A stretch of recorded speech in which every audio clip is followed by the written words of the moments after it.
Good morning. Meron po akong natutunan sa isang company dun sa huli kong naturoan dito sa Manila. Hindi raw sila bumabati ng hindi raw sila bumabati ng good afternoon or good evening. Lagi raw good morning. Kasi kapag araw good morning, lagi parang magsisimula pa ng araw. So lagi po tayo babati ng good morning. Parang energy, parang magsisimula pa ng araw. Okay? Good morning mga kapatid! Pinipala po ba na? Tingin ko naman po, kasi kung hindi kayo pinipala, imposible hindi tayo pala eh. Okay, sa pagsisimula po ay inaina ko si Brother Dong para pili tayo sa opening prayer. Dakilang Diyos na aming pong Panginoon at nakapagligtas, purihin ka sa umagang ito na muli.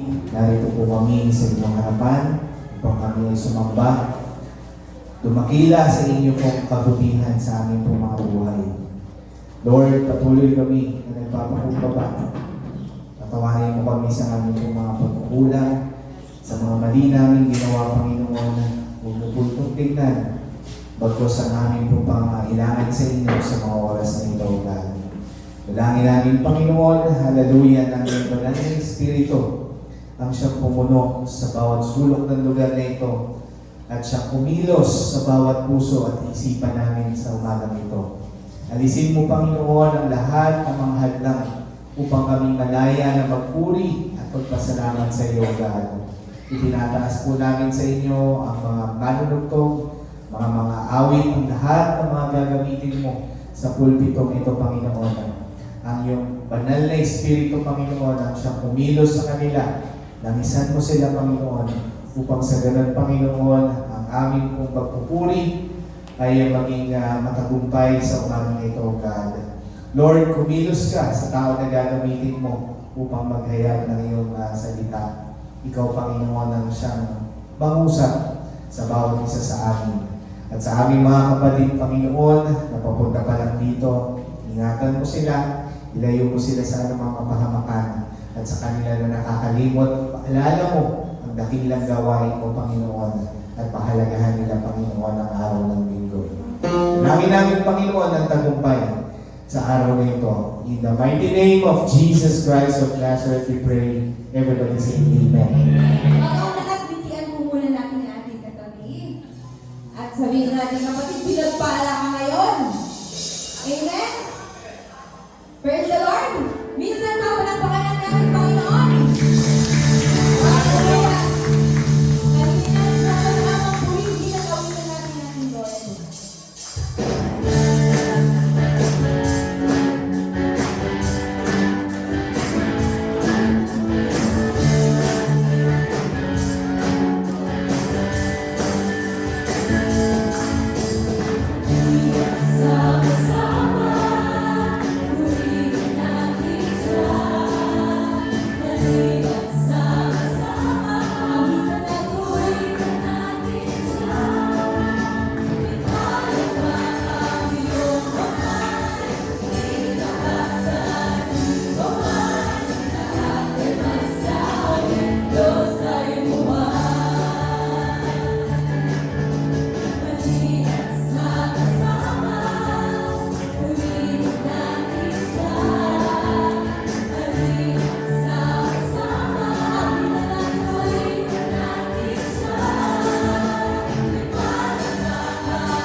Ikaw ang aking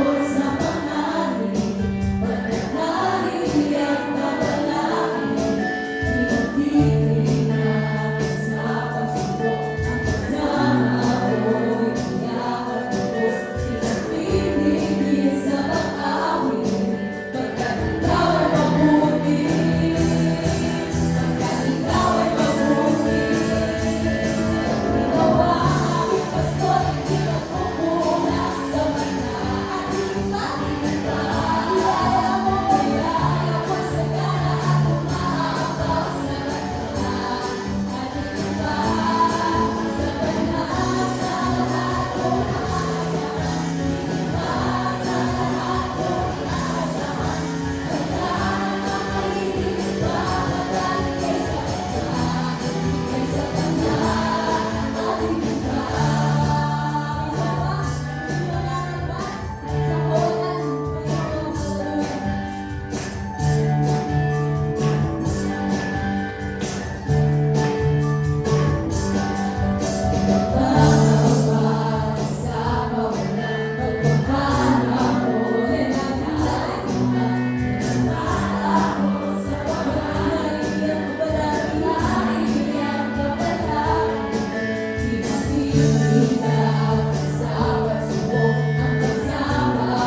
Panginoong Jesucristo. Hallelujah. Tunay na ang pangako mo sa bawat isa sa amin ay abundant life, Panginoon. At hindi namin ito may kukumpara sa amin, sa mundong ito, Panginoon. Kaya maraming salamat, Lord. Hallelujah. Kaya nawapatuloy mong tanggapin ang aming papuri at pagsamba, Lord. Tunay na nararapat ka sa papuri at pagsamba, Panginoon. Hallelujah.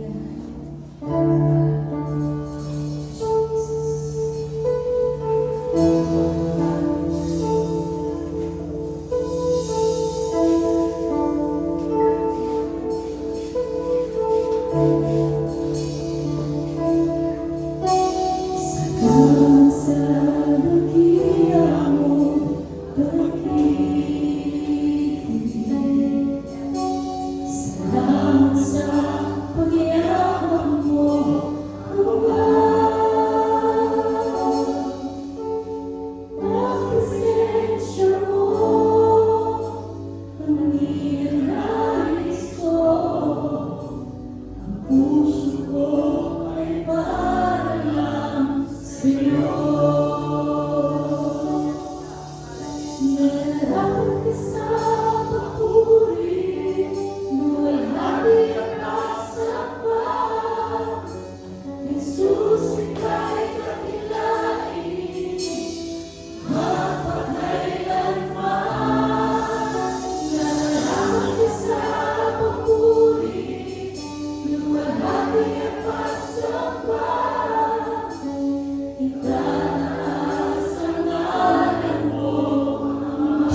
Di mangangamba sa kawalan, magpapala mo yung laging laan. Pero paano po ako magpatuloy, may gusto ko akong ibahagi sa inyo na isang kwento na nabasa ko kagabi lang. Hindi ko alam yung, nakalimutan ko yung pangalan ng karakter, pero pinost niya yun. So itago na lang natin siya sa pangalang Aling Nena. O sa tindahan ni Aling Nena. Pero ang title po noon, kung pinautang ko kaya siya ng sardinas, buhay pa kaya siya ngayon. Yun po yung title. Kung pinautang ko siya ng sardinas, buhay pa kaya siya ngayon. Sabi dun sa kwento, ako si Aling Nena, parang 51 years old. May lumapit sa kanyang isang, hindi naman niya kilala, pero tanda niya na nagtatrabaho bilang construction worker. So lumapit sa tindahan ni Aling Nena, yung isang construction worker, at ang sabi, Aling Nena, baka pwede ako makautang kahit sardinas na kasi nagugutom na yung mga anak ko. So, nagsabi niya, alam mo naman na matagal na akong hindi nagpapautang at never akong nagpautang kahit kanino. So, panis yun ang tindahan namin. So, sa madaling sabi, bawal magpautang. So, ilang oras ang nagdaan, nabalitaan niya na nabalil yung lalaki. So, nakatay. Tapos, nung nabalitaan niya yun, gulat na gulat siya. Tapos, sinabi niya sa kanyang sarili, kung pinautang ko siya ng sardinas, buhay pa kaya siya. So, gabi-gabi, kung matutulog siya, lagi raw may tumatawag sa kanya na, Aling Nena, tapos lagi may mga bumubulong. Parang kumbaga, akala niya minumunto siya. So, gusto ko lang ma-share yung message ng kwento tungkol kay Aling Nena about sa pagbibigay. So, lagi natin tatandaan na meron tayong dalawang katangian dito sa mundo. Kung ikaw ay business-minded, yun ang isa. Pero huwag natin kalilimutan yung isa bilang pagiging tao. Kung yung pera yung iniisip mo para dun sa business mo, i-keep mo. Pero narinig ko doon sa isang discipleship namin ni Kuya Dong, iba yung business, iba yung pagiging tao. So, kung pagiging business, talagang magiging firm ka or consistent ka na bawal na magpautang. Pero yung puso mo bilang tao, huwag na huwag mo yung aalisin. So, ano ba yung lesson? Kung ang Panginoon never kang pinagdamutan, never kang tinanggihan, never kang inisang tabi, huwag na huwag din natin kalilimutan na kahit pa paano mag-share sa iba kung ano yung blessings na natatanggap natin sa Kanya. Amen po. Okay, so, hindi na po ako magpapakahaba-haba kaya ng mga kwento ko nung nakaraan kasi parang naantig ako roon sa part na yung kagabi nung nabasa ko. So, hindi ko na i-share yung mga nangyayari sa akin ngayong buwan. Kung gusto niyo kong malaman, nakapost ko yun sa page ko or sa Facebook account ko yung mga nangyayari sa akin araw-araw. Kaya na lagi kong pinikwento, lagi naman pagod. Pero lagi nasa dulo ng post ko, wala tayong ibang pagkukunan ng lakas, kundi si Lord God. Palakpakan po natin ang ating Panginoon at ipag-pray natin ang ating nalibog na ito po. Panginoon, maraming salamat po muli sa linggong ito, Panginoon, na dinala na kami sa inyong bahay sa bahay. Muli, Panginoon, ay ipinadalangin namin sa inyong bawat sambahayan. Turuan niyo po kami, Panginoon, na kahit marami kaming iniisip o meron kami mga pinagdadaan ng pinansyal, huwag namin kalilimutan, Panginoon, na kahit pa paano ay makapagbahagi sa mga higit na nangangailangan, Lord. Dahil sabi mo nga sa inyong kanta, never niyo kami pinagdamutan. Never niyo kami iniwanan, Panginoon, sa mga niyo kami pinagdaraanan. Kaya Lord, turuan po ang bawat isa sa amin na ibahagi ang blessings na binibigay ninyo. Ngayon din Lord, maraming salamat po sa lahat ng nakapag-abot ngayong araw. Ngayon din, pagpalain mo yung mga nag-iisip na hindi nila kaya, Lord, pero alam namin na darating ang panahon na makapagbibigay kami sa inyo, Panginoon, ng kung ano yung nararapat na para sa inyo. Muli, Lord, palagi mo kami palakasin, ingatan, patawarin, Panginoon, sa aming mga kasalanan. In Jesus' name we pray. Amen. So, sa hindi pagtatagal, tinatawagan ko na po ang magbabahagi ng salita ng ating Panginoon. Palapakan natin si Brother Eugene. Sa aklat po ng Lucas, Kapitulo 14, versikulo 26 hanggang 22. Basahin ko sa Tagalog ng kapatid.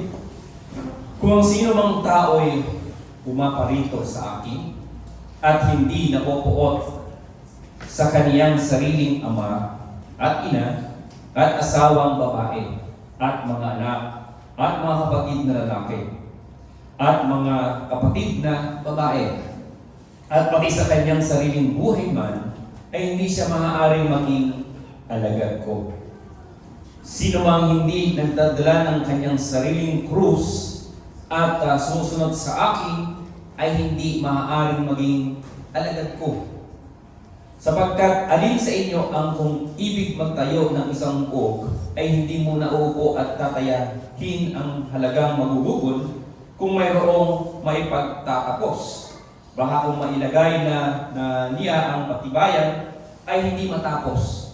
Ang lahat ng mga makakakita ay magpasimula yung siya'y libakin. Nasabihin pagsisimula, nagpasimula ang taong ito na magtayo at hindi na kayang tapusin.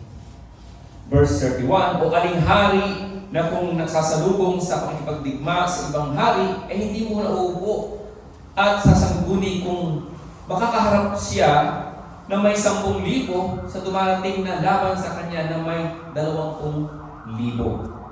O kung hindi, samantalang malayo pa, ang isa ay magsusuko siya ng isang sugo at hihilingin ang mga kailangan sa pagkakasundo. Tayo pong lahat, tayo po at sandaling magpasalamat tayo sa Panginoon sa kanyang salita. Dakilang Diyos, kami po ay nagpupurit nagpapasalamat Panginoon sa umagang ito. Salamat po Diyos at patuloy mo pong binibigyan kami ng kalayaan na pag-aralan ng iyong salita, na basahin at namnamin ang iyong salita o Diyos. Muli Panginoon ay patuloy po kami tumadalangin sa umagang ito Panginoon at nagpapasalamat sa patuloy mo nga pong pag-iingat sa bawat isa sa amin upang kami po ay pumarito at magmumpay Panginoon. Ngayon pa o Diyos ay dalangin namin Panginoon na tulungan mo kami na maging mabisang tagapakinig o Diyos. Kaya ano Panginoon na patuloy ka namin marinig sa umagang ito. Patuloy namin maunawaan Panginoon ang iyong mensahe. Patuloy namin manandang Panginoon ang encouragement na nagmumula sa iyo Diyos. Tulungan mo kami Panginoon, tulungan mo ang aming mga kaisipan, tulungan mo ang aming mga puso o Diyos. Na patuloy nga na maging kalakasan sa bawat isa sa aming Panginoon ang lahat ng aming maririnig o Diyos. Muli Panginoon ang kanilang mensahero na sa kanilang harapan o Diyos, ang iyong ay gamiting instrumento upang patuloy na madala sa iyong mga anak Panginoon ang iyong mensahe para sa kanila sa umagang ito Panginoon. Patuloy mo siyang itago sa iyong likuran o Diyos. Mangusap ka sa iyong mga anak sa pamagitan niya. Maraming salamat Panginoon sa lahat ng purihan sa pangalan ni Jesus. Ang lahat ay magsabing Amen. Makaupo na po tayo mga kapatid. Hallelujah. Nasa umaga ito mga kapatid ay ating pag-usapan yung the cost of being Christ followers. Amen? The cost of being Christ followers. Amen? Now, tayo pong lahat mga kapatid ay naniniwala ako na tinawag ng Diyos. Amen. You are here because it is God's willing for you o sa bawat isa sa atin na mapunta rito. May mga bisita tayo. They have first timer here. First timer po ba? Yan. May mga first timer tayo mga kapatid. Bisita yata ni Marquinda. Hindi po aksidente na tayo po ay naparito. Pagka mga kapatid, hindi aksidente na nakatapad tayo sa gawain ng Panginoon. But, hallelujah, lahat po tayo mga kapatid ay itinakda. Amen? It's God's will na tayo po ay mapunta rito. At it's also God's will na tayo po ay maligtas. Amen? Sa lahat ng nabautismo mga kapatid ay kalooban niya po ng Panginoon na tayo po ay iligtas ng Diyos dito sa lugar na ito, sa panambahang ito. And we are called by God to be His children and to be His disciple. Amen? Lahat tayo mga kapatid, alam ko na mahal niyo ba ang Diyos? Lahat tayo mahal ang ating Panginoon. And yung pagmamahal na yun mga kapatid ay nangangahulugan din na we want to follow God. Gusto natin sundin ang Panginoon, gusto natin sundan ang ating Panginoon, gusto natin sundin ang kalooban ng ating Panginoon. Amen? And yung bagay na yun mga kapatid, ang siyang nagtutulak sa atin to be His disciple. Tagasunod ng ating Panginoong Diyos. And we, each one of us, lahat po tayo yung mga kapatid, ay tuturing nating disciple ng Diyos. Kaya nga, nandun yung ating discipleship program na tinuturuan tayo mga kapatid all about our basic knowledge about our faith. Nandun mga kapatid yung pagtawag talaga ng ating Panginoon sa bawat isa sa atin.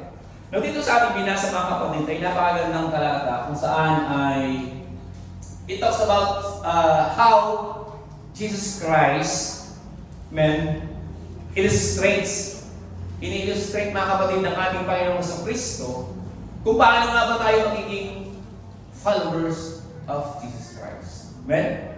Kung isa-isahin natin mga kapatid, ay makikita natin dito sa ating binasa na sabi roon, number 1, nakikita natin in verse 26, sabi roon, if anyone come to me and hate not his father. So, dito mga kapatid, baka magtatanong kayo, baka mamaya pagdating nyo sa bahay nyo, na hindi nyo kasama rito, Nay, I hate you. Kailangan pala, I hate you pala. Sabi dito mga kapatid, you have to hate your loved ones, mga kapatid, in order for us to become a follower of Christ. Amen? Bakit nga ba sinasabi ng Panginoong Jesucristo na kailangan ay magkaroon tayo ng hatred? Tama ba ito mga kapatid? Hallelujah! Kailangan ba na nandun mga kapatid ang ating pong pagkagaling sa kanila kapag pagkakaroon ng kapukutan? Kung titingnan natin mga kapatid sa Biblia ay in the book of John, 1 John chapter 4 verse 20, sabi rito, kung sinasabi ng sino man, ako yung umiibig sa Diyos at napupuot sa kanyang kapatid, ay sinungaling.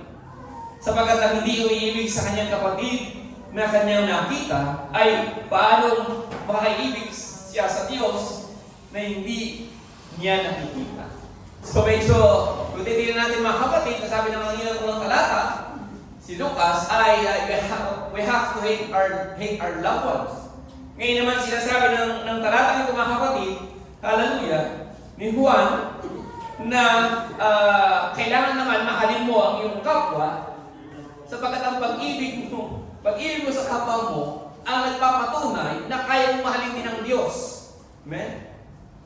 So lahat tayo mga kapatid, medyo contradicting nga kung titingnan natin. Pero ano nga ba ang sinasabi dito mga kapatid, hallelujah, ni Lucas, sa talata ni Lucas, ano nga ba ang ipinapabuhatin ng ating Panginoong Diyos sa talata nito? Ano nga ba yung ano natin i-interpret itong talata nito mga kapatid, yung hatred na tinasabi ni Lucas? Now dito mga kapatid, sa talata nito ay ito po yung pag sinabing hatred to our loved ones in replacement or in replace with the service to God, ay ito po ay nangangahulugan na secondary na lang talaga yung relasyon natin sa ating mahal sa buhay. secondary. And then, of course, mga kapatid, yung primary is God. Amen? Hallelujah. Sa lahat po ng pamilya natin, mahal natin sa buhay, yung hatred na yun, mga kapatid, is just your love to them is secondary. Amen? At yung Diyos, mga kapatid, yung pinakauna. You have to love God first of all. Amen? And everything in your life is secondary. Amen? Yun po ang ibig sabihin nito, mga kapatid, na yung concept na hating na ito ay ito yung tinatawag na sense of relative indifference. Amen? Na talagang hindi natin kayang ikumpara sa pagmamahal natin sa Diyos. Amen? Dahil nandun talaga yung pagmamahal natin sa Panginoon, na nandun talaga yung love na para bang nagtutulak talaga sa iyo ang pagmamahal na ibalik sa Panginoon because of your life is being blessed by God. Amen? Na talagang you're not following God because you're afraid of God, but you are loving God because you see how glorious is God. Kung nakikita mo, mga kapatid, na dahil mahal na mahal ka ng Panginoon, ito yung nagtutulak talaga sa iyo na mahalin talaga ang Panginoon first thing in your life. At secondary lang talaga yung mga mahal mo sa buhay, mahal mo sa pamilya mo. Pangalawa lamang. Amen? Kaya nandun, mga kapatid, yung in-encourage ni Lucas dito na gawin natin, mga kapatid. Hallelujah. Hindi ito emotional hatred na tinatawag. But parang reordering our priorities. Kaya nga. Hindi yung emotional na galing sa kanila, kundi yung pagmamahal lang talaga, mga kapatid, ay naiiba yung prioridad mo para sa kanila compared sa ating Panginoong Jesucristo. Amen? Of course, mga kapatid, kung ikaw ay pamilya, nasa isang pamilya, ikaw ay tatay, amen? Natural pa rin naman, mga kapatid, na you have to provide for your children, for your family. Amen? Kung ikaw ay mananampalataya sa isang tahanan, sa kang tatay, nandun pa rin, mga kapatid, yung obligasyon mo to lead the family, to provide for the family. Amen? Hallelujah. Nandun pa rin, mga kapatid, discipline the family. Nandun pa rin. Hindi mawawala yun. Amen? Nandun pa rin yung pagmamahal, nandun pa rin yung pag-aaruga sa pamilya, nandun pa rin ang lahat ng ginagawa natin bilang isang magulang o bilang isang mga anak at the same time.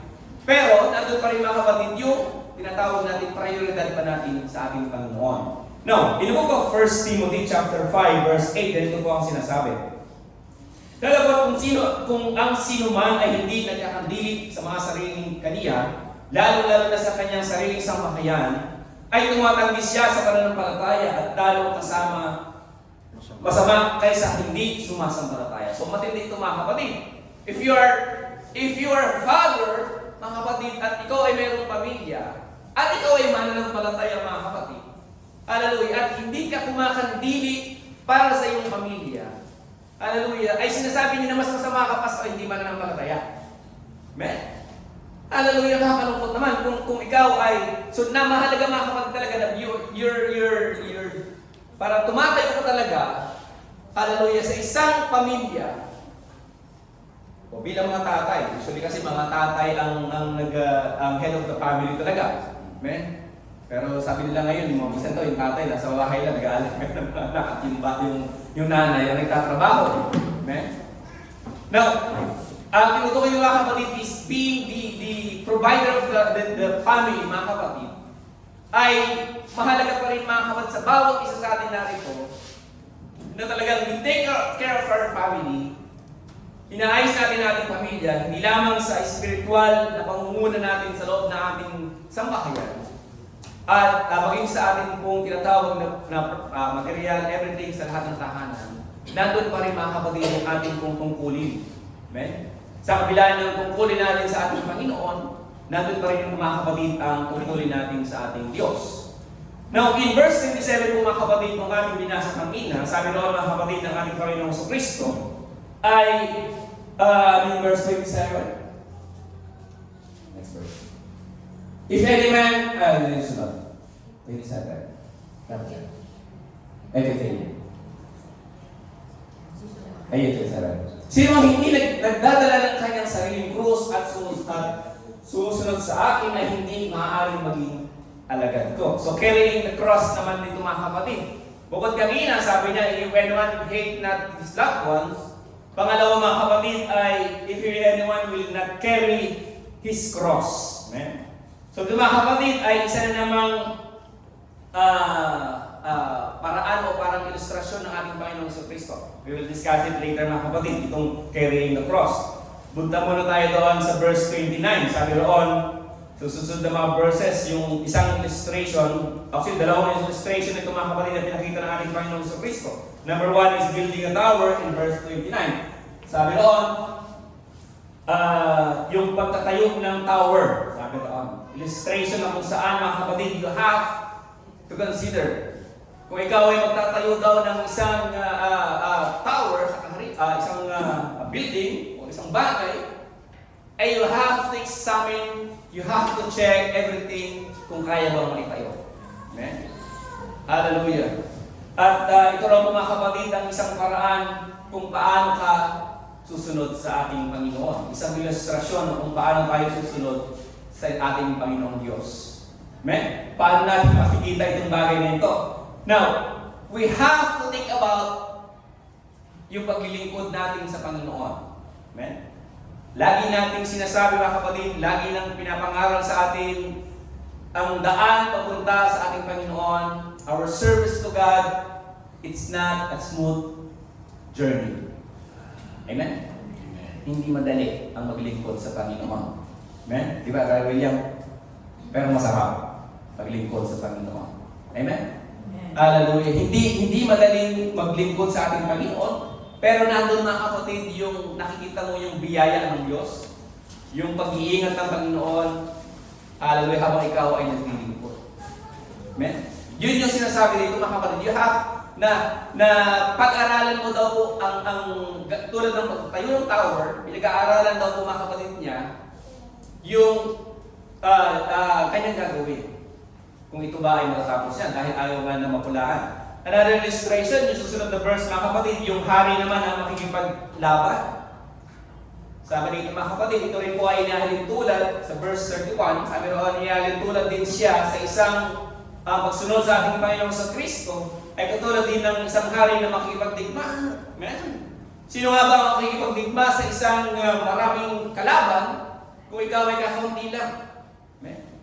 At ang payo nga niya mga kapatid, sabi rito, ay kausapin mo yung isang kalaban mo at ikaw ay makipag-negotiate. At kung alam mo matatalo ka, makipag-negotiate ka. Amen? So sa mga talatang ito mga kapatid, hallelujah, ay ito po ay nagpapakita ng pag-aaral. Amen? Na nandun mga kapatid, ang paglilingkod sa ating Panginoong Kristo ay hindi ganun kasimple. Amen? Naalala ko yung, narinig niyo ba yung balita nung nakaraan si AFP Chief Browner? Kilala niyo ba? Si AFP, Armed Forces of the Philippines Chief Mr. Browner. Sabi niya, handa daw tayong mga Pilipino. Ang Pilipinas daw ay handa na mapagdigma sa China. Naniniwala ba ako?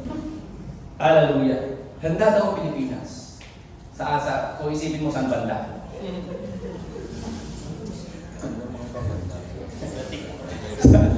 Sa TikTok,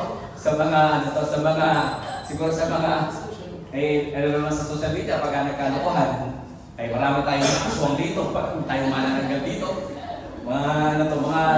Binabrush nila yung mga statement ni Browner na handa ang Pilipinas na makipaglaban sa China in case na magkaroon tayo ng alitan sa China. So nakakalam ko kapatid na alam mo na hindi tayo handa. Amen? Hallelujah. Na nandun talaga yung parang hindi pinag-iisipan yung sinasabi mga kapatid. Very unrealistic talaga na sabihin na handa ang Pilipinas na makapagdigma sa kalaban. Well, hindi talaga pinag-aralan. Hindi talaga nakita yung sitwasyon ng ating bansa at nagbiktiw ng ganung salita. At very talaga makikita natin mga kapatid, itong illustration ni ating Panginoong Kristo tungkol doon sa hari na makikipaglaban na talagang very contradictory talaga. Amen? Now, dito mga kapatid, sa talatang ito na ating binasa ay, ito po ay talagang i-highlight ng ating Panginoong Kristo ang isang cause of following Jesus Christ. Amen? Isa itong highlight mga kapatid na tayo mga Kristiyano na nagnanais na sundin ang ating Panginoong Kristo ay talagang magkakaroon tayo ng spiritual opposition na tinatawag. Amen? Na darating ang punto mga kapatid na talagang mayroong mga tumututol sa ating pananampalataya. Naalala ko mga kapatid nung panahon na yung kapatid ko ang una palang mananampalataya. Yung kapatid ko lalaki, kami ni Sister Josie, hindi pa nung mananampalataya. Pinapalayas yung kapatid ko. Yung nanay, pinapalayas siya sa aming bahay. Umayos na kayo kasi mga born again kayo, umayos na kayo. Catholic siya. So nandun talaga. Hindi pala na naunawaan. So nandun mga kapatid talaga. Darating talaga yung punto mga kapatid. Bilang mananampalataya ay nandun talaga yung spiritual opposition natin mga kapatid sa ating buhay. Amen? But ang nais ng Panginoon mga kapatid, as we see the cause of our commitment, amen, ay we have to surrender everything to Christ. Amen? At dahil sa Panginoon, as we surrender our spiritual or our everything to Christ, of course, nais ng Panginoon, ayaw niya tayo po ay magkaroon ng spiritual defeat. Gusto ng Panginoon, mga kapatid, hallelujah, lahat tayo po ay magpatuloy po sa ating pong pananampalataya. Amen? Kaya nga, lahat tayo mga kapatid, alam ko, lahat tayo, each one of us have their own life's battle. Lahat tayo may dinadalang problema. Yung walang problema, magsabi ng amen. Lahat pala, kasi sabi ko na lahat tayo mayroong problema. Lahat tayo may binibigay, may dinadalang pagsubok sa ating mga buhay. Meron tayong mga financial battle, meron tayong emotional battle, meron tayong relationship battle, even our spiritual battle, mga kapatid. Hallelujah. At nandun mga kapatid, yung kibaka talaga natin sa ating kung pananampalataya. Pero ang ating Panginoon sa Kristo mga kapatid ay dahil nga po sa ating pananampalataya, Jesus Christ is expecting us not to give up. Amen? Amen. Hallelujah. Ayaw po ng Panginoon na tayo po ay mag-give up. Sino ba rito mga kapatid ang gusto nang mag-give up? Sabi ng amen. Buti na lang, wala. May hirap na. Papa-counsel na kita kay Pastor mamaya. Pagka nagsabi ka ng amen. Hallelujah. Ayaw ng Panginoon yan. Sayang naman yung ating spiritual journey mga kapatid kung tayo po ay mag-give up. Sapagkat alam naman natin mga kapatid na if we compare our life before when we believe in Christ, mas maganda ang buhay natin ngayon. Tama po ba? Amen. Lahat tayo mga kapatid, I do believe na lahat tayo ay we are fully remaining standing firm because of our faith to God. Nandun mga kapatid yung talagang matibay natin pagkapit sa ating pananampalataya. Nandun mga kapatid yung pagkapit natin sa ating Panginoon sapagkat alam natin na although sabi ko akin na Jesus Christ did not give us a smooth o assurance na smooth journey, but Jesus Christ gave us several tinatawag na assurances, amen, of our lives through our journey. Amen.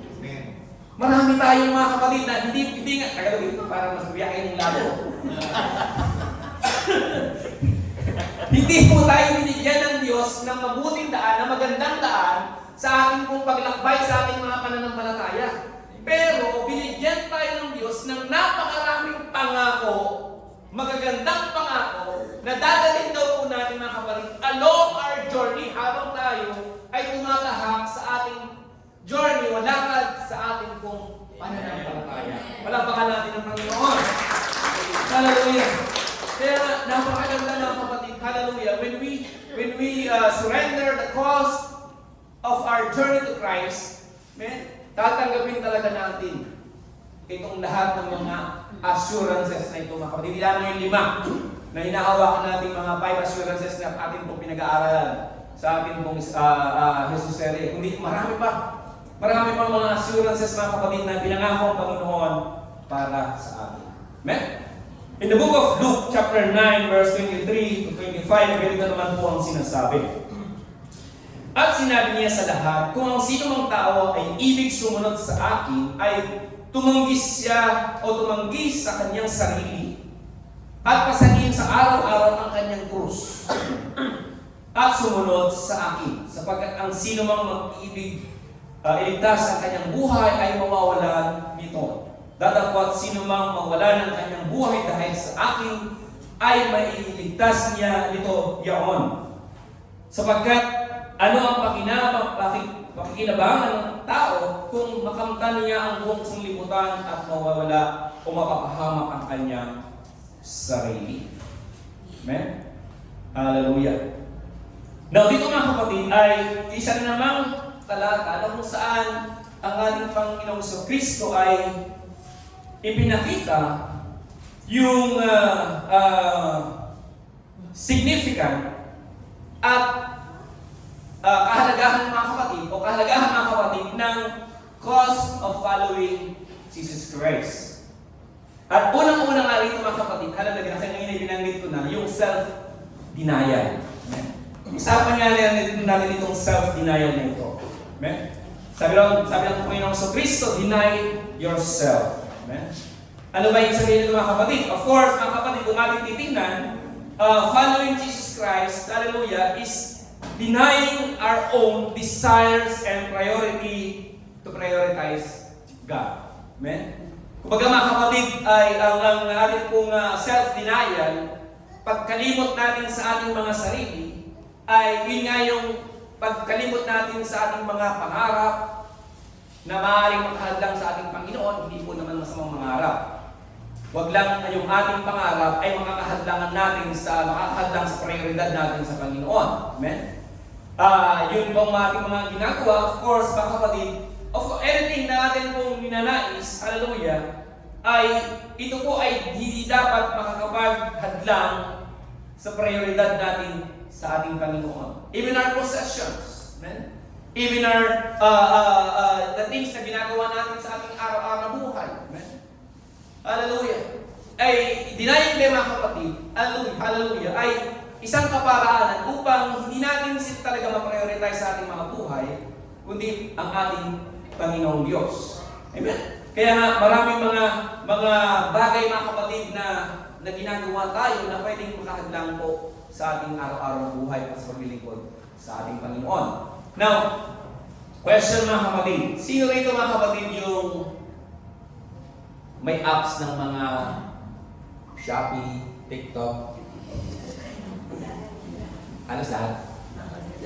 Yung mga online sales, mga Lazada, Temu, yung TikTok Shop, yung mga lahat na yan mga kapatid ay halos lahat meron. Kasi karamihan, yung mga Food Panda, amen?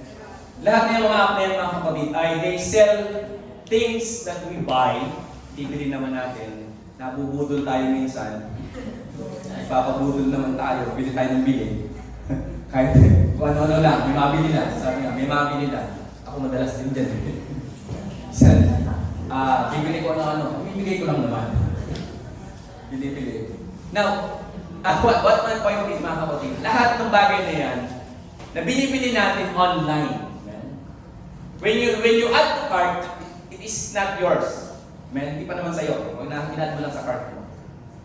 Kahit na orderin mo na, at bayaran mo naman, bayaran mo sa online, hindi pa rin makuha sa'yo. Hindi pa rin sa'yo yan. Or, bayaran mo ng COD, cash on delivery. Hindi pa rin sa'yo hanggang hindi dumadating sa'yo. It only belong to you kapag nasa iyo na, bayad na, hawak mo na. Same with when you go to grocery mga kapatid, kapag tayo po ay nag-grocery, namimili tayo, ay lahat ng inilalagay natin sa ating mga postcard, hindi naman automatic yan magiging sa'yo, makakalabas ka sa iyo ng sakyan, hindi kayo sa iyo yan. But of course, you have to line up to the counter. At kapag nabayaran mo na ng cashier or any kind of payment sa cashier, ay paglampas mo pa lang doon sa pera, and that will you say, it belongs to you. Tama ko ba, di ba? Now, ganun po mga kapatid ang ating pong salvation. Ang kaligtasan mga kapatid ay free. It is free. Ang salvation is free from God. At bilang mga disciples mga kapatid ng ating Panginoong Kristo, you have to pass along the checkout line tulad ng kahera. Kailangan tayong dumaan mga kapatid sa daan ng ito mga kapatid. At nandun mga kapatid talaga yung you have to pay for the commitment. Amen? Amen? Kailangan talaga mga kapatid na you have to purchase salvation with your commitment. Or not to purchase, but you have to exchange it mga kapatid, your salvation with your commitment. Kaya nga sinasabi ng Biblia, work out your own salvation. Amen? Kumbaga mga kapatid, yung pag-workout natin ito, yung kung paano natin palalaguin, kung paano natin pag-aayusin yung ating kaligtasan, it is, you're working out, you're giving up commitment on it. Amen? Ibinibigay mo yung, mas nagagawin yung commitment para ito. Hirap naman ng English yung anak, Englishero yung anak na yun. Masarap mas nagagawin yung commitment. Mahirap din ang pastor. Mas madali pa yung English talaga yun, yung commitment. Parang yung nandun yung parang kung puso mong ibinibigay ang sarili mo sa Diyos. Amen? Kapag nandun mga kapatid yung parang you give yourself for the salvation of God. Parang nandun mga kapatid, committed ka na gawin ang bagay para sa ikaliligtas mo. Research, may assignment sila lahat. Kaya nga, now, yung giving our commitment mga kapatid, it involves by doing what is right. Bilang mananampalataya talaga, bilang mananampalataya ng Diyos, ay committed tayo na gawin ang tama. Amen? Bilang mananampalataya, committed ka na gawin ang tama sa harapan ng Diyos. What is right in the eyes of God. Amen? Nandun yung pagiging committed. Such as, you are not reacting kapag ikaw po ay nagagalit. You are not reacting with an anger, but instead, you're choosing forgiveness. Okay? Parang nasa ikaw ay kinat sa kalye. Amen? Ngayon, magpaparaya mo. Pastor, dati, pagka kinat, Bebes ka? Basta sa kwento niya to ha. Pero ngayon mga kapatid, hindi na. Nandun ay committed na siya. Pero nung araw, ganun ang kwento niya sa akin. Talagang nandun kasi, taong kali ang pastor nung araw, nasa taxi. Amen? No, nandun mga kapatid yung talaga instead, when you are committed to Christ, man, and you committed to the cause of following Christ, you exchange anger with forgiveness. Yeah. Hindi ka talaga magagalit. Yeah. Kaya karamihan kasi sa mga Kristyano kasi para bang nandun talaga yung hindi ka na magagalitin. Tama po ba? Self-denial kasi. Man, hindi na talaga, hindi ka nakakaramdam ng parang kapag ikay galit para kang leon. Pero kung ganon, Kristyano ka na eh. Mananampalataya ka na eh. Nakakaramdam ka ba na kapag ikaw ay nagagalit ay para kang nagtitigil sa tahanan? Meron pa yata. May nagre-react pa sa ganda ron. So, kasi nga ano to, alam mo na nandun yung meekness na sinasabi, nandun yung fruit of the Spirit sa iyo eh. Amen? So, makakaramdaman mo talaga na ikaw ay totally committed sa Panginoon. Yung total committed ka sa self-denial mo, amen, ay talagang papalitan mo talaga yung galit talaga ng kamuan, ng pagpapatawad. Amen? Amen? Nararamdaman mo, pero hindi mo talaga ilalabas. Yung nagwawala ka parang, saan yung order namin? Saan yung order namin? Chicken! Napanood niyo ba yun? Na nagwawala yun sa panginasal dahil doon sa order nila. Jollibee ba? Meron pa yung isa Jollibee, nag-aaway pa. Makikita mo talaga na walang mga Kristo sa puso ng mga tao nito. Nakakalungkot. Amen? Kaya wag namin kayo makapanood online. Mga kapatid, wag namin kayo makapanood na nagbabiral kayo, na nakikipaglaban kayo sa Kapdo, kaya Jollibee o kaya ano mga inasal. Mahiya naman tayo sa Panginoon. Amen. Palapakan namin ng Diyos. And, hallelujah. Sinago tayo ng Panginoon mga kapatid. Hallelujah. Binabago tayo ng Panginoon araw-araw. We want to be committed. Gusto natin talaga maging committed sa Panginoon. We have to self-deny talaga. Hallelujah. Alisin natin mga kapatid yung bagay na yun. Again mga kapatid, another thing of self-denial is sacrificing comfort for the sake of others. Talagang mga kapatid na talagang hindi ka gagawa ng bagay na makakasakit talaga sa kapwa mo. Amen? Everything you do, dito man sa loob nating church, sa labas man ng ating church, think about the comfort of others. Amen? Siguraduhin natin mga kapatid na lahat na po ng ating daw kong ginagawa ay hindi ito nakakasakit sa ibang kapwa natin. That is self-denial. Na everything you do, everything you think mga kapatid, ay it is sacrificing our comfort for the sake of others. Amen? Hallelujah. At talagang nandun mga kapatid yung we think less of our comfort. We think less. Para talagang itong mahal na mahal mo talaga yung mga anak. Amen? Ganun kasi yung mga magulang. Eh. Yung mga anak, pabili ng kung ano-ano. Pabili ng sapatos, pabili ng damit. Yung tatay, walang sapatos, walang damit. At boy, ganun mo lang sa anak ko. Ganun tayo mga magulang. Amen? Gusto natin ibigay natin lahat sa ating mga anak. Because we want them to feel comfortable. Lagi nga sinasabi ng ibang magulang, ayoko nang maranasan nyo, ang hirap na naranasan namin yung mga magulang. Yun, gasgas na yun, ang sinasabi ng mga magulang sa mga anak. Ito naman mga anak, inaabuso. Abusado naman. Mga bili mo kong ganito. Bayaran mo nga yung TikTok ko, bayaran mo yung Shopee ko. Puro ganon. Kaya yung mga magulang naman, sumasakit ng ulo. Mahal ang Shopee mo, sabi ka na. Narinig ko yan sa bahay mga kapatid. Dahil magalit din ng mga bata. So nandun mga kapatid, we are, sometimes, a lot of times mga kapatid, bilang mga magulang, we sacrifice our comfort for the comfort, not only for the comfort of our family, but also for the comfort of others. Amen? Hallelujah. Palakpakan natin ang ating Panginoon. Hallelujah. Now, take up His cross. Amen? Take up our cross. Self-denial, again, mga kapatid, secondly, take out the cross. Ito yung sinasabi ko ngayon. Our daily cross, mga kapatid, hallelujah, it refers to Christians' concept of self-denial pa rin. Huwag ngayon mga kapatid, yung taking up the cross, kaugnay ito ng self-denial natin at surrender natin sa ating Panginoon. So the cost of following Jesus Christ is taking up our cross.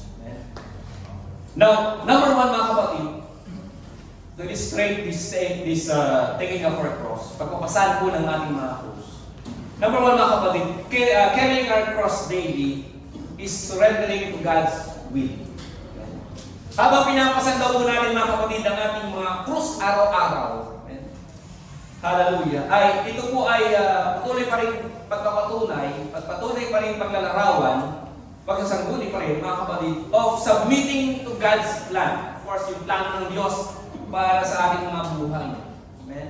Palagi na natin sinasabi, plano ng Diyos sa ating mga sarili, plano ng Diyos sa ating mga buhay.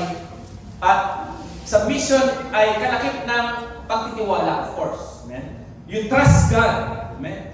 Pinagtitiwalaan natin ang Panginoon na habang dinadala po natin mga kapatid ang ating mga krus ng araw-araw natin mga buhay, ay naniniwala tayo na kasama natin ang ating Panginoon through that journey of difficult circumstances. Amen? Hallelujah. At alam natin mga kapatid na sabi ko nga, nadadaan tayo talaga ng iba't ibang mga circumstansya. Minsan maganda, minsan pangit mga kapatid. Pero alam natin mga kapatid, through carrying our cross daily, ay nararamdaman natin na kasama natin ang ating Panginoon Yeso Kristo. In the book of Proverbs chapter 3, na talaga natin lagi natin binabanggit, chapter 3 verse 5 to 6. trust in the Lord with all thy heart and lean not unto thy own understanding.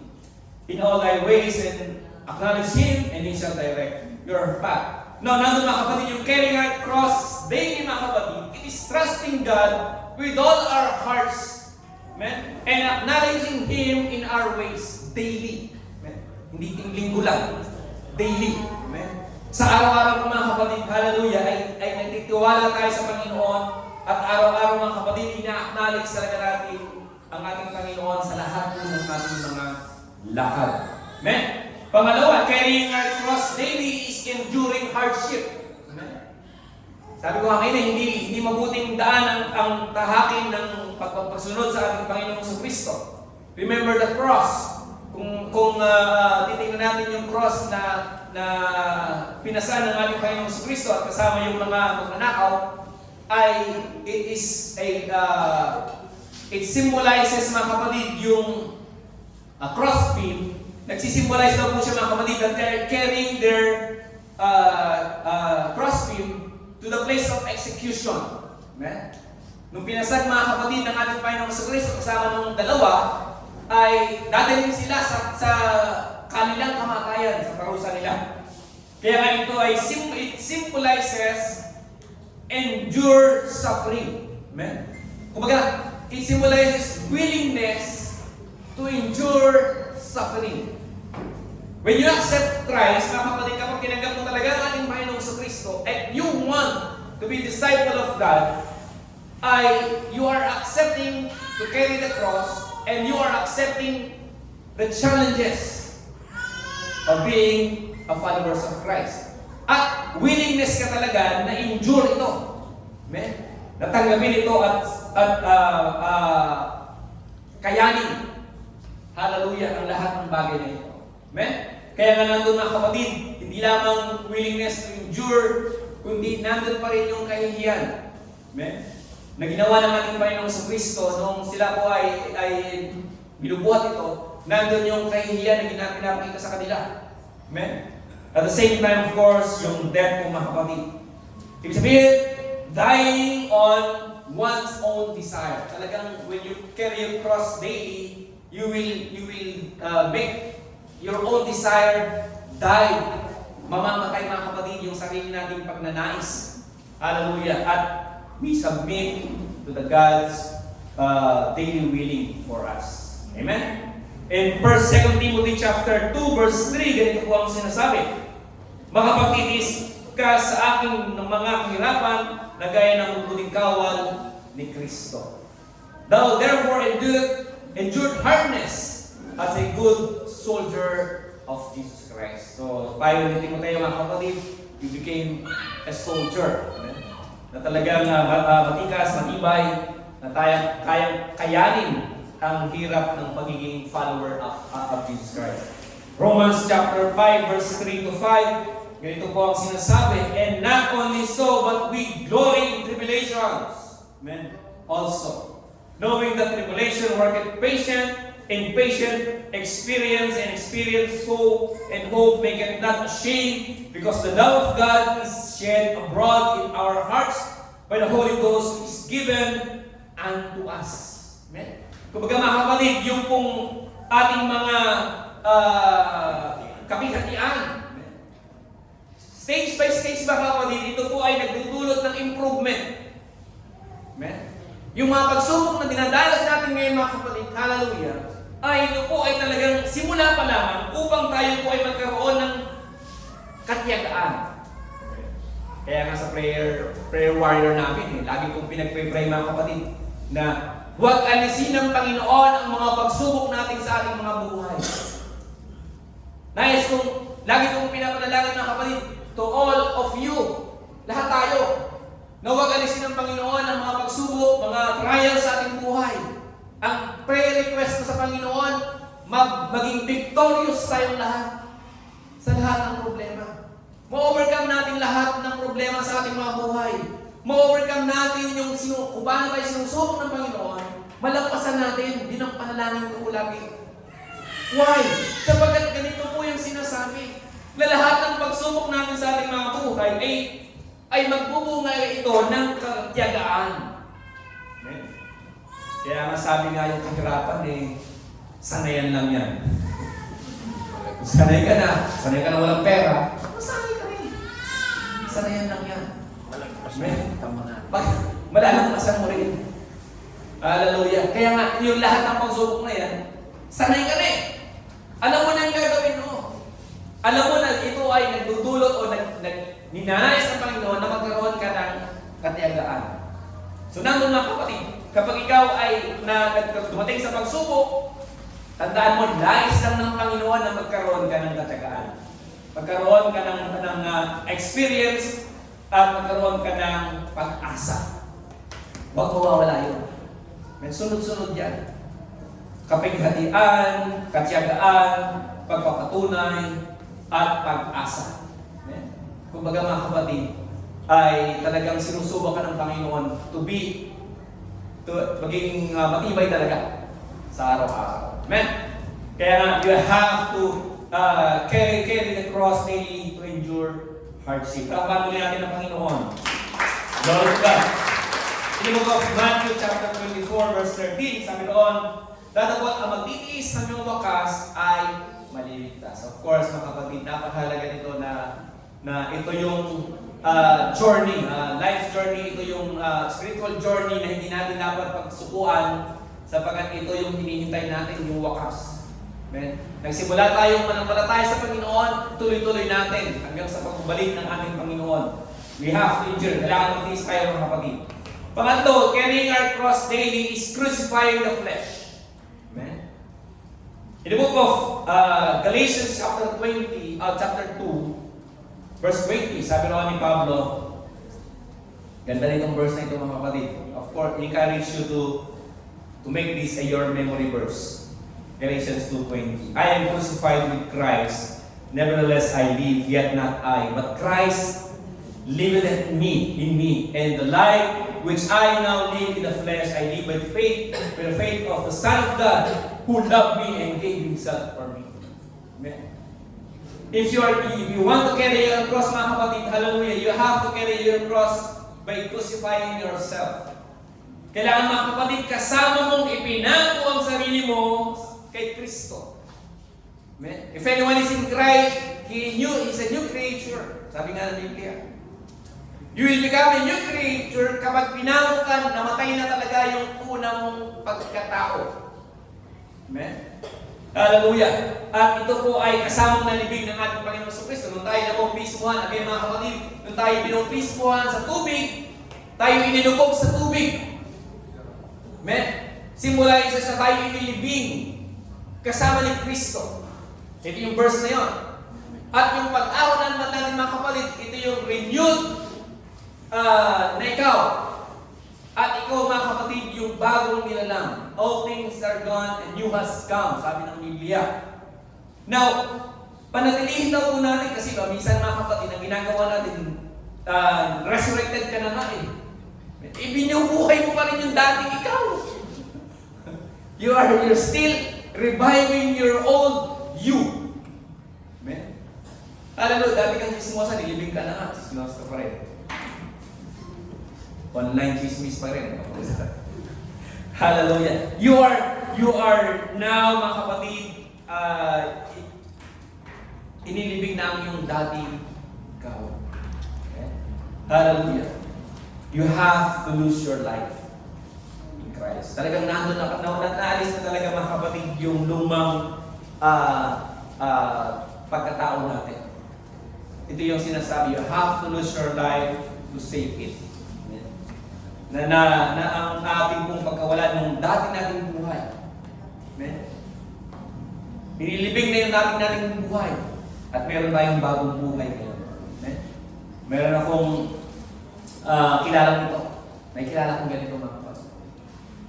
Na ang patotoo niya sa akin, talaga banginom siya, lasinggero siya. Amen? At talagang nandun yung talagang, hindi ko lang, hindi niya sinabi sa akin kung mabayaro sa hindi eh. Parang wala siyang binanggit. Basta nabanggit lang sa akin, lasinggero. Ganito yung dati kong buhay, lasinggero talaga. Umayaw ko talaga sa bahay na lasing. Pero nung talagang nakilala ko ang Panginoon, nung suno ko pagbuhay ko sa Panginoon, talagang binago niya. Amen?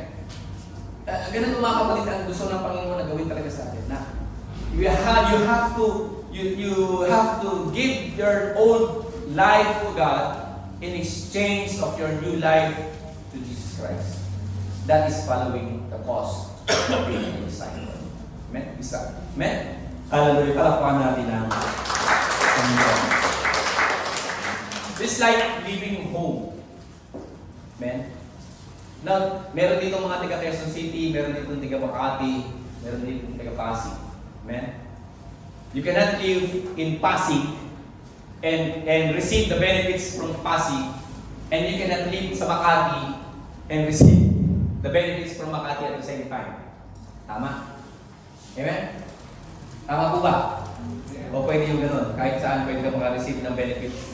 Hindi, di ba? Pag Pasig ka nakatira, Pasig ka lang makakahingi ng makakatanggap ng benefits. Kung sa Makati, sa Quezon City ka nakatira, amen. Pero pwede raw, Sister Ellen raw. Pag sila sa Quezon City, pero sa Makati, nakaregister. Bumubulong ang pastor. Hindi na daw. Nasabay na daw. Kaya mga kapatid, hallelujah. Ganun yung government natin. Amen. Now, I would like to illustrate that because you cannot live two places at the same time at once. Amen. Similarly, you cannot follow Christ and you still want to hold on your sinful life. Amen. Parang tagalogin ko lang. Hindi tayo pwedeng maglingkod o sumunod sa ating Panginoong Diyos. Hallelujah. Mamuhay na kay Kristo. Pero yung buhay daw po natin, hallelujah, na masamang pamumuhay, hindi na natin pwedeng isama. Amen? Amen. Hallelujah. You cannot live at once, two life at the same time. Amen? Na ikaw ay namumuyo, you're living, following Jesus Christ, pero ang ginagawa mo sa buhay mga kapatid ay puro simple lifestyle naman. Amen? Hindi po maganda yun mga kapatid. Hallelujah. It's not the cause of living or following Jesus Christ. Amen? And for last verse mga kapatid, in the book of Matthew chapter 8 verse 19 to 22, ganito ko lang po ang sinasabi. This is the story of Jesus Christ again. At lumapit ang isang iskriba at sa kanya ay nagsabi, Guro, susunod ako sa iyo saan ka man pumaroon. At sinabi sa kanya ni Jesus, ang mga sora at may mga lungga ang mga sora at may mga pugad ang mga ibon sa langit. Dadapot ang anak ng tao ay walang kahiligan ang kanyang ulo.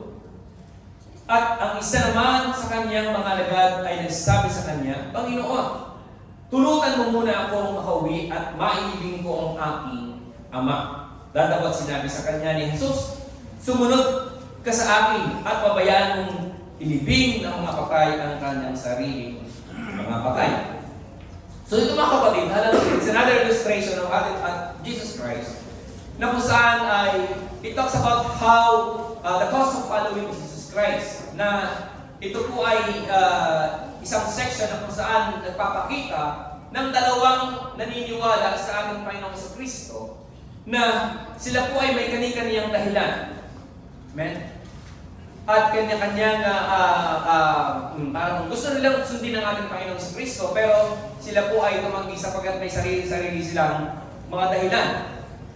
Una, mga kapatid, yung isang scriba, o it's a teacher, na kung saan siya po ay natuturo daw po mga kapatid ng batas, at siya po ay may posisyon, at siya po ay nire-respeto. Amen? Kaya lang mga kapatid, hallelujah, sabi ng Panginoon itong tao ito mga kapatid, yung kanyang posisyon daw po mga kapatid, ay ito po ay nagbibigay sa kanya ng komportableng buhay. At ito po ay nagbibigay sa kanya ng tinatawag na sense of stability. Panatag ang kanyang buhay sapagkat siya nga po ay guro. Now, dito mga kapatid, ay nakita ng ating Panginoon sa Kristo, kaya nga sinabi ron, the Son of Man has no place to lay his head. Kaya nga doon mga kapatid, sabi niya, you must leave behind your comfortable life if you want to follow me. Sabi ng Panginoon sa kanya. Amen? Kung ikaw ay gustong sumunod sa akin, iwanan mo ang marangyang buhay at sumunod sa akin. Siguro, kung ikaw ay isang mayaman, ay mahihirapan ka talaga na buti na lang, wala tayong mga opisyal dito. Wala pa tayong mga congressman dito. Hallelujah. Sabi ko mga kapatid, baka may bisita, hindi po ba bisita natin? Baka po congressman yan, ay ano to? Hindi naman po ba? Hindi naman po. Ayan. Kasi baka po ano to, hindi naman matin pagka sinabihan natin ipamigay mo ang iyong lahat ng ari-arian at sumunod ka sa ating Panginoong Diyos. Amen? So yun yung unang senaryo. Pangalawa mga kapatid na tao ay sabi roon, ay iniipin muna niya ang kanyang magulang bago sa sumunod sa ating Panginoong Diyos. Dito mga kapatid ay sinasabi na yung magulang nito ay hindi naman talaga patay pa or hindi naman talaga malapit na mamatay. Kumbaga mga kapatid, para sa pag-aaral ng mga kapatid, itong taong ito ay doesn't want to give up his inheritance. Dahil hindi siya may mamanahin sa kanyang mga magulang. Hindi niya makukuha yung mana na yun sapagkat hindi mapatay yung kanyang mga magulang, hihintayin niya mamatay. Bago siya maglingkod sa ating Panginoon, hindi ko muna mamatay yung magulang ko para pag nakuha ko na yung inheritance, saka ako susunod sa'yo. Amen? So ganun yung kanyang nais na wait ka lang, sabi sa Panginoon. Amen? So, nandun mga kapatid, yung hadlang nitong taong ito sa paglilingkod nila sa ating Panginoon o pagsunod sa ating Panginoong Diyos. Now, in these both cases mga kapatid, ay nandun yung pagnanais nila na sundin ang ating Panginoong Diyos, to be God's disciple. But nandun mga kapatid yung, o wala doon sa dalawang ito, yung kanilang willing to place full trust sa Panginoong Diyos. Wala sa kanila pareho. Wala sa kanila yung talagang 100% na pagtitiwala na ibibigay sa ating Panginoong Diyos. But both of them mga kapatid ay sila po ay nagkakanlungan ng seguridad ng posisyon at the same time ng inheritance o mamanahin. At ito po ay kinoconsider ng Panginoon na sila po ay nasisilo ng idolatry. Idolatry. They are idolizing the inheritance. They are idolizing yung kanilang posisyon sa kanilang mga buhay. Kumbaga mga kapatid, in these cases mga kapatid, idolatry of pleasures and money, men, and not seeking to worship God ang kanila pong nais. Kumbaga, nauuna ito mga kapatid na humahal lang ito sa kanilang paglilingkod sa Panginoon. Na anong ibig sabihin nito mga kapatid? Now, the cost of following Jesus Christ again mga kapatid is surrendering our distractions to God. Amen? Surrendering our distractions to God. Itong dalawang story ito mga kapatid, their distraction is their comfort life and the other one is their inheritance. Amen?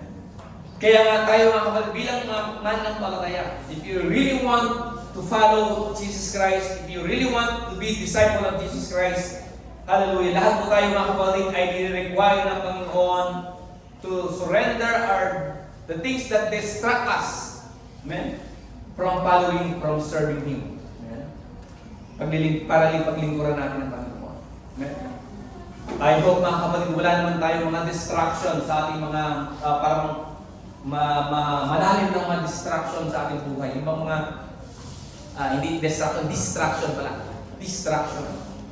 Wala naman nakakahadlang sa atin mga kapatid para tayo po ay pumarito sa ating mga gawain. Amen? Wala nang buka, di ba? Lahat po ba ay willing na nagpunta rito? Hindi po ba kayo pinuwersa na pumunta rito? Mga tanong. Lahat po tayo mga kapatid ay dapat ay nandun talaga yung willingness to surrender to God at willingness to surrender all things na talagang nagiging dahilan para po tayo ay mahadlangan sa ating paglilingkod. Amen? Yun po ang nais ng Panginoon. God, talagang nandun na kapatid na ang magbibigay ng 100% na tiwala sa ating Panginoon. Amen? Sa pagsunod sa ating Panginoon. Kung ating pong i-reality mga kapatid na isipin natin, maraming binigay ng bagay ang Diyos sa atin.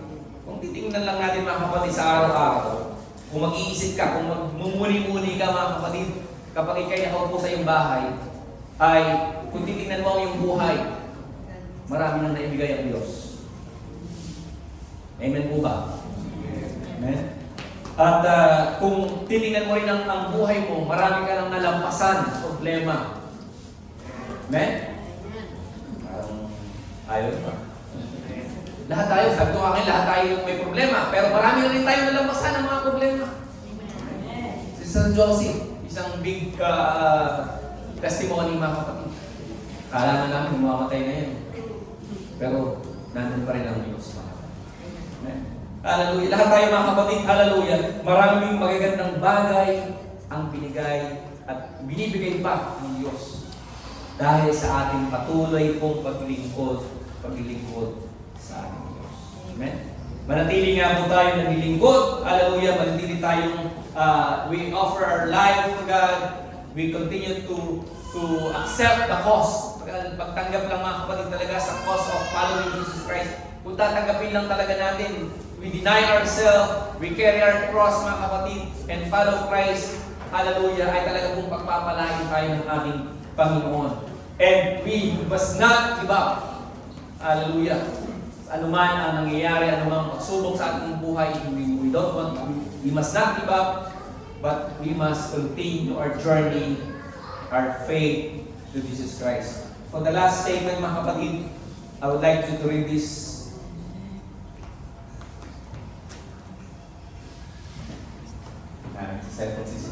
Last statement. Sabi ko. Yung last statement. Yung pinaka-last. Ayun. It costs to follow. Yung pinaka-last.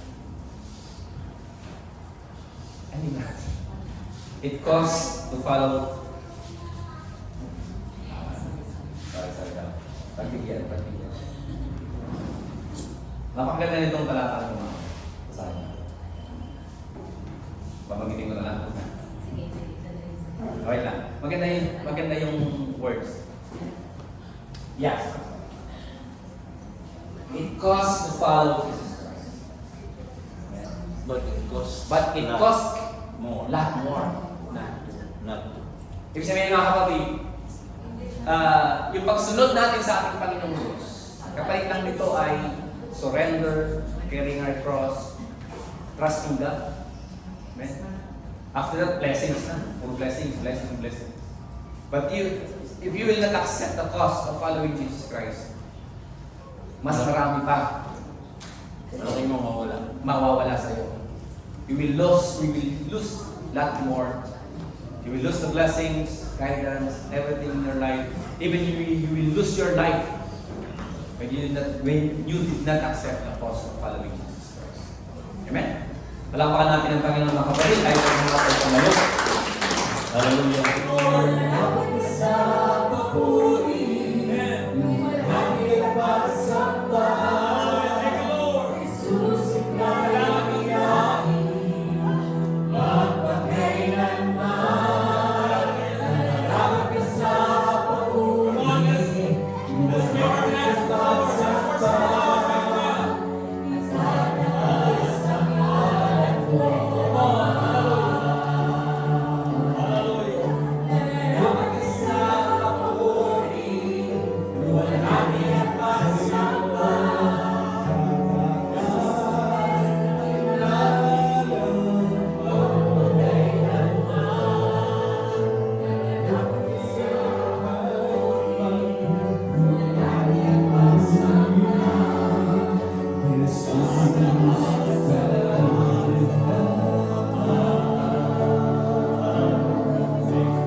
Blessed horse of the Lord. Ay, natin ang Panginoon. Praise the Lord. Glory be to God. Thank you, Jesus. Thank you, Jesus. You are worthy to be praised. Hallelujah. Thank you, Jesus. Hallelujah. Thank you, Jesus. Hallelujah. Diyos, kami po ay tuloy nga po na nagpapasalamat Panginoon sa iyong presensya, sa iyong pagkikipisan muli sa aming Panginoon. Minsan pa'y pagpaparamdam, Panginoon, na Ikaw ay buhay na Diyos sa bawat sa amin. At tuloy mo kami sinasamahan po, O Diyos, sa aming gawain, O Diyos. Kaya maraming salamat, Panginoon, maging sa amin pong pinag-aralan sa umagang ito. Salamat, Panginoon. Patuloy nga po kaming patuloy na umaasa sa iyong lakas. Hallelujah. Upang patuloy namin harapin, Panginoon, ang cost of following you, O God. Tulungan mo kami, Panginoon, na patuloy ka namin sundan, O Diyos. At patuloy kami maging followers mo, maging disciple mo, Panginoon. Manatili kami naglilingkod, hallelujah, na may katapatan sa iyo, Diyos. Muli, Panginoon, sa aming pong kasamantalang maging pahiwalay, patuloy ka pong mag-ingat sa aming pag-uwi, sa aming kanilang tahanan. At pagkalain mo, Panginoon, ang aming mga sambahayan, O Diyos, lahat ng NLAX family net, Panginoon, ay patuloy mo pong ingatan at pagpalain at patuloy kang mag-ingat sa lahat. Maraming salamat, Panginoon, hallelujah, at sa lahat ng purihan sa pangalan ni Jesus. Lahat ay sa Amen. Lord, taas natin namin mga kamay. Kapatid, katapos-tapusan, paalam na. Biyaya po ng aming Panginoon ay samahan din ang lahat. Mamuhay po tayo ng may kapayapaan at may pag-ibig sa isa't isa. God bless you all and all this in Jesus' name. Let's shake hands and be friendly. Pagkakit po namin ang bawat isa ng